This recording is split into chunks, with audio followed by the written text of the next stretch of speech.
being in Ghana. Hitherto, we'll be seeing you on the walls, and today you're here. It's good to see you. So this budget, there's a lot being said about it.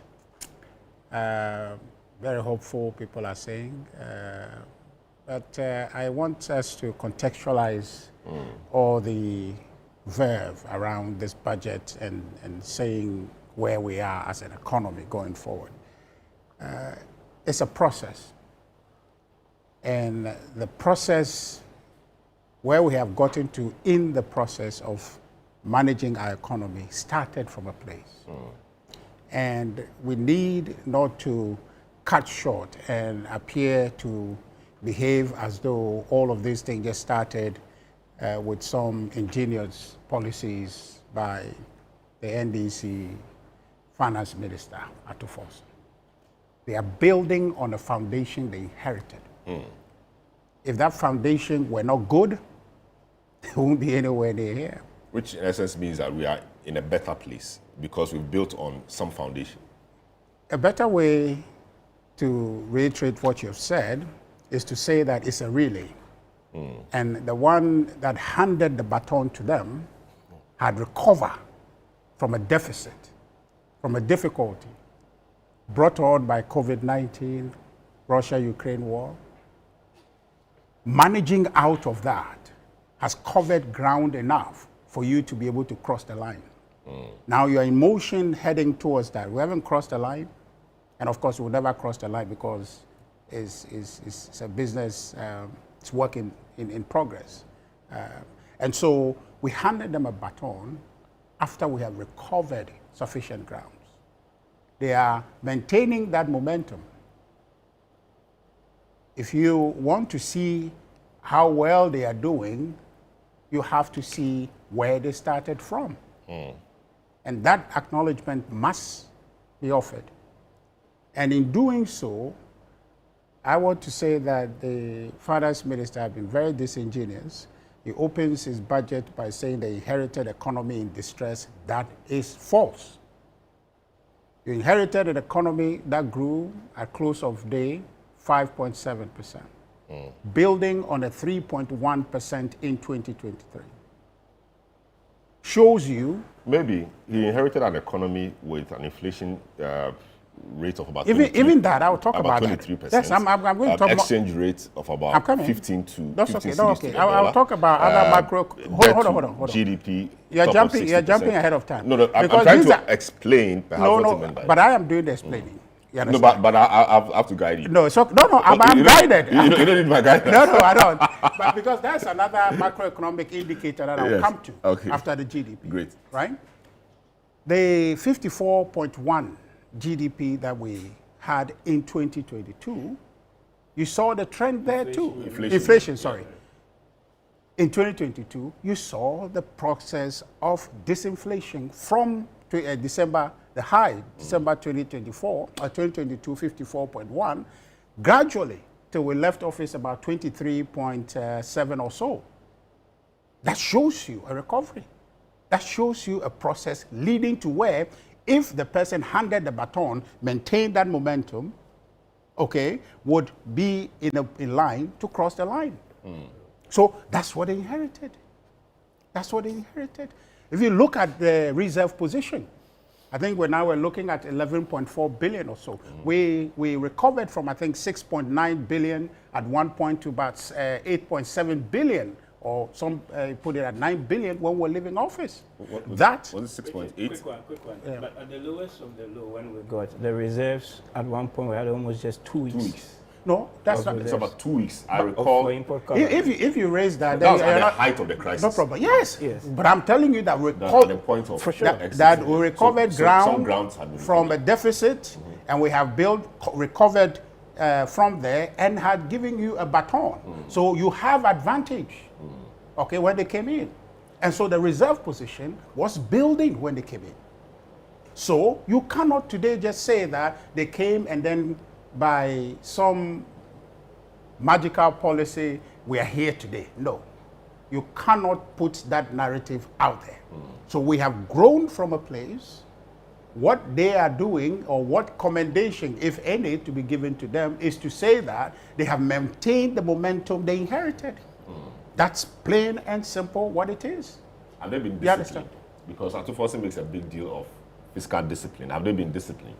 Absolutely. You don't have any other choice. It's not a binary, it's a one way or no way, because you have an IMF program. That stricture is put in place for you. You've got to be disciplined in that. The challenge they face is that post IMF in May, I think in May 2026, thereabout, when that program, yes, that structure is removed, that we're going to see the fullness of the toad. So what we are having today is a continuation of the effort started under the New Patriotic Party. Where they come in for any plaudits is that they have been able to maintain that. And around this discipline is the IMF strictures. So nobody should mislead Ghanaians to say that they have come in and have changed this economy. It's not true. It will not be true. They can continue that narrative, but that will be deceptive.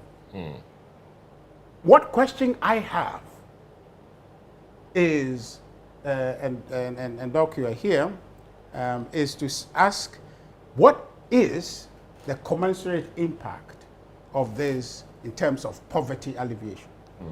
So that we're not talking about numbers in vacuum, where numbers mean something to us, and doctor are doing analysis, but it means something in terms of people's bread and butter issue. We want to know about that, so that we're just not talking about numbers. How does this suppose growth or prospect that we have enjoyed within this period impact job creation? How much job creation have we seen in this period? Perhaps they will argue that, oh, they have a 4-year mandate and 1 year is too early to want to assess anything. But that question must be asked, and it's relevant to ask that question. And in moving on from that, I think that the government in this budget puts itself up for a lot of potential slippages once after we exit, the IMF in May. There are projections, and some of the estimates I have seen, I think we'll go into that specifically, is a temptation that right after the IMF pack and go, the supervision is off, we are likely to slip back into a free fall where government then will be acquiescing to the political demands by members of the party or ministers to do what it is they want to do to win election this early. And so that for me is the fear. And if you look at a trajectory from where we'll go to IMF and then come out of IMF, this moments always come in. And the only point where they can put themselves in a position for plaudits, where it will be an organic situation for them to inherit or to receive that plaudit, would be what structures they put in place to maintain, this sustainability or the stability that we've had, and consolidation, and the fiscal discipline that they are touting, which is not of their doing, but as an imposition by the IMF program. How they install that infrastructure to ensure that fiscal discipline is a priority. This discipline you're saying is an imposition by the IMF structure, etc. Yes, that may be true, but they still deserve some credit for allowing themselves to be disciplined. You guys said when you took over in 2017, the IMF program had derailed. They disputed that, but you said because they were not disciplined, the program derailed. They could have done same and derail the program a bit, renegotiate it, and get themselves back. They tried to. They tried to do what? To derail it? Yeah, they tried to renegotiate. They tried to renegotiate. So. But they didn't renegotiate. No, but they tried to. If they but had, they the IMF didn't permit it. So if they had happened, that's what they were going to do. You heard them were saying, "Oh, we were not fiscally disciplined," all of that, even with a stricture in place. But a point I'm saying is that moving on from what the supervision has installed. But for now, with the supervision, things appear the challenge, good. yes, things appear good because of the strictures. With the strictures, yes, things are good and things are better. Exactly. Now I'm just saying that the discipline required post that is where the issue will be. Is where the issue. Great. So let me maybe just a point of information. No, okay. no debate, Right. none of that. But you may recall 17, when we started the last program 2015? there. In 2015, yes. 15, and then it went. So it was meant to end in 18, right? And then the then government, the NPP, actually negotiated an extension, as a 1-year extension of that program to 20. IMF insisted on the 1 year. On it. Also, largely because you see, when you also came in, if you look at the structural benchmarks, I'll pull up the data here. I've got a slide of all of these things. Many of those benchmarks at the end of 18 had not been met, right? And then even going into 19, some of us had started seeing the warning signs and say, look, you've got to cut back a bit and do things a little bit differently, right? Of course, those warning signs were not heeded. COVID came and then it compounded the issue. So I think back to the point you're making, the discipline point, which across the table probably will agree, right, is how do you ensure that going forward, when the stick of the IMF is not around, you actually can maintain this? And I can talk to some of the points when we come around, like the Office for Value for Money, the Fiscal Council, and those. You had a quick point to make.